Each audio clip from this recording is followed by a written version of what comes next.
All right, guys, so today we will be talking about NHL players with a history of being a cancer in the dressing room, or players with a bad attitude, or players with a bad rap, or some of the most hated players in NHL history. Now, keep in mind, this is personally subjective. Some of the players I may name today may be some favorites of yours. However, these ones are on my list based on their actions on and off the ice. And there is a lot of firm evidence to really support why these particular players were just bad for their respective teams based on the negativity that they brought into the dressing room and to the organization they played for. Now, they are in no particular order. Basically, they are just as they came to me on the fly. So I haven't really numbered them from the most hated to the least hated. These are just the players that I personally think have the worst rap, and for a lot of them, for a good reason. Number one, who do you think it's going to be? I bet you already some of you are thinking, oh, it's Brad Marchand. Oh, yes, for sure. No. Number one for me, the first one that popped in my head was actually Evander Kane. Now, Evander Kane made headlines just the other year when he started posting some interesting pictures on social media. The one that was most famous was him holding a stack of money to his ear in Las Vegas, as well as another photo of him doing push-ups with a huge stack of cash on his back. Not really the kind of image you want associated with hockey, and just to remind the general public the ridiculous amount of money that these guys make. Well, he kind of took that a step further, and he's basically rubbing it into the face of everybody as if to say, hey, look at all this money I have, and well, you don't. I mean, how many people have that much spare cash laying around just to throw it on their back and do push-ups with it? He also made a lot of homophobic jokes. He requested a trade. He was accused of assault. He was sued. He was scratched for violating team policies by wearing a tracksuit to a team meeting. Oh my goodness. The negativity that he brought to the Winnipeg Jets organization was basically as long as a grocery list. I could really go on and on about Evander Kane, but his actions do the speaking for me. Number two was Mike Richards. There was a rumored party mentality with the Philadelphia Flyers organization back in 2009. And the claim is that Mike Richards and Jeff Carter were actually at the center of this. Players were asked at the time to refrain from consuming alcohol for a month at a time. And word is Mike Richards refused to do this. He refused to get with the program. And very soon after, he was dealt to the Los Angeles Kings. Now, some may say Mike Richards actually got the last laugh because, hey, he has his name on the Stanley Cup, right? So there's a lot of negativity there surrounding Mike Richards and the Philadelphia Flyers organization.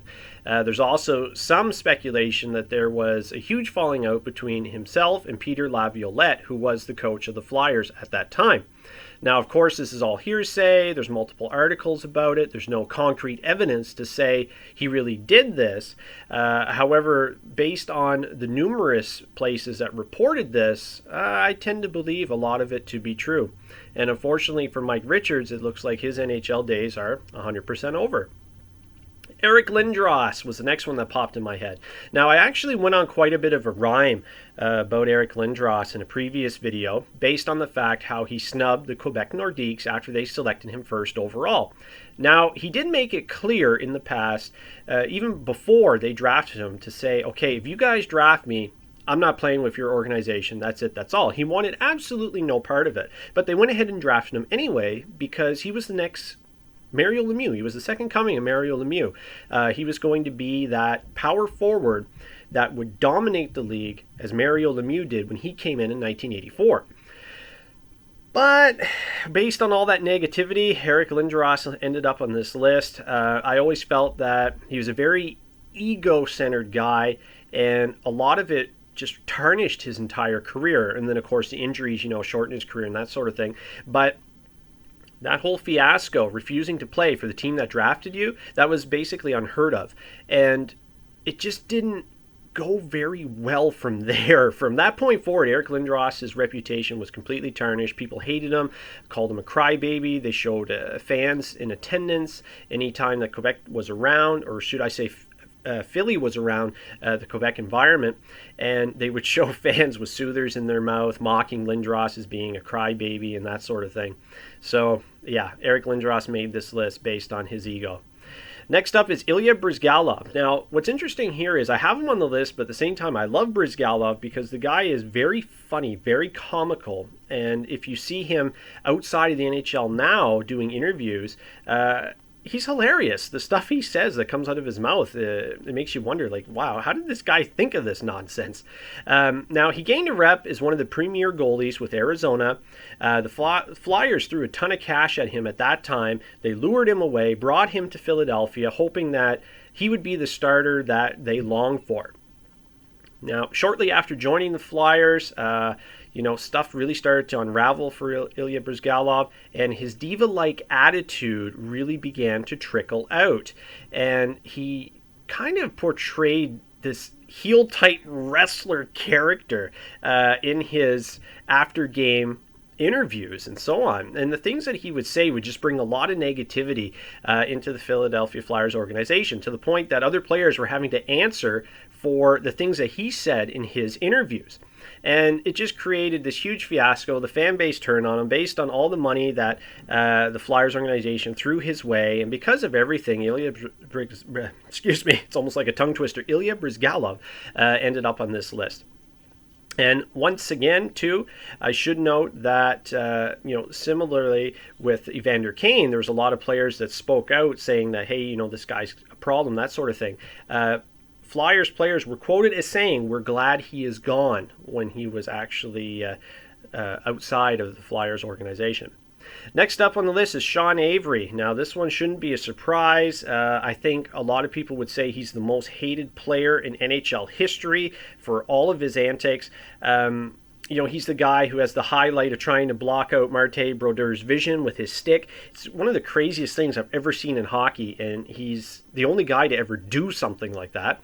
And he had a heated exchange with Dion Phaneuf, based on Phaneuf now dating his ex, Alicia Cuthbert, who Phaneuf is now married to. But there was that whole fiasco and Avery saying things about, Phaneuf liking his sloppy seconds. And this guy was just, I don't know.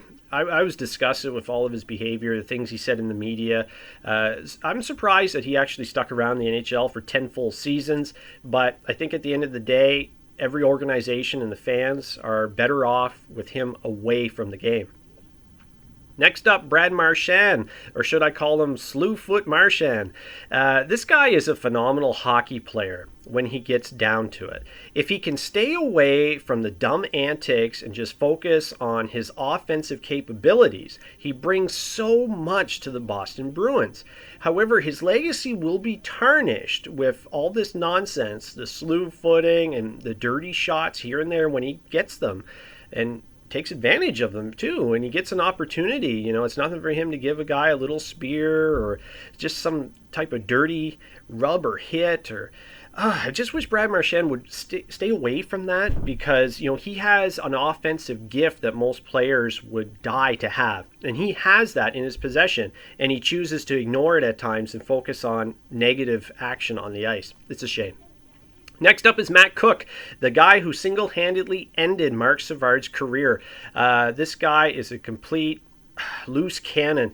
And again, kind of like Brad Marchand, if he would have just focused on playing the game of hockey, he was a very effective player. However, his antics have completely overshadowed his career. That vicious elbow to Marc Savard that ended his career, the slicing of the Achilles tendon of Erik Karlsson up above the ankle, that was something that Melnick was looking into pressing criminal charges, and it was just a huge, huge fiasco. So Matt Cook definitely made this list. And last on my list is Mike Ribeiro. This guy had allegations of sexual assault, his ego and demeanor of being better than he actually was. He just had that vibe about him, as if to say, I'm better than the game of hockey, I'm better than all of you. And I just really disliked this guy. He did have offensive upside. However, I always felt that he was the type of guy who was going to play when he wanted to play and play based on how he wanted to play, and no one was ever going to tell him different. He just had a severe ego about him. And I think a lot of fans really resented the guy because of his actions and the way he presented himself on and off the ice. So there's my list of guys who I feel have the worst rap in NHL history. A lot of it is kind of personal with some of these guys based on what I've observed, but I do feel that with these 8 that I've singled out, I feel that the evidence really supports my reasoning for having them as the 8 individuals with the worst rap in NHL history. So let me know below if you think there's somebody who should be on this list, or perhaps challenge me and say, hey, this guy should not be on your list. I'd love to hear from you guys. I love interacting and I love having conversations with all of you. So please hit me up below and let me know. So until next time, I'll see you in the next video. Cheers, guys.